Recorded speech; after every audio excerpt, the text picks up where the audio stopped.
Okay, so what we've done here is we've just used this mallet here, and we've tapped the style away. We've parted the miter by around 10 mil. That's it. The other miter over here is about 5, so I've just created a little bit of a taper on the rail, so I'm just leaving these blades in here. This one here, I've created enough space to pop it out. Just going to use a screw. The screws that we've unwound before to remove out of here, out of this fin down in here, we've just backed that out so that we can pull that rail away. So very simple. It's taken around 1 minute and 30 seconds. Now, as you can see, I've elevated these blades so I can now go underneath here and grab hold of the blade.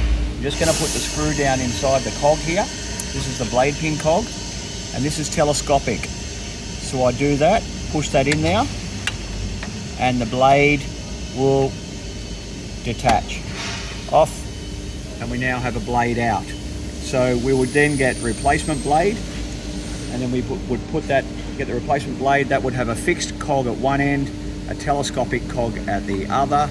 We would then put the new blade back into the rack, aligned with the other blades, and then to get this in again, the little bush here, there's a little black bush. That blade then goes down, realign it, then we're just going to tap it together and reassemble. It'll take around about 1.5 minutes to 2 minutes, and that's all there is to it to fix the new MYT 130mm slimline aluminium panel to replace the blade. Very simple. Thanks guys.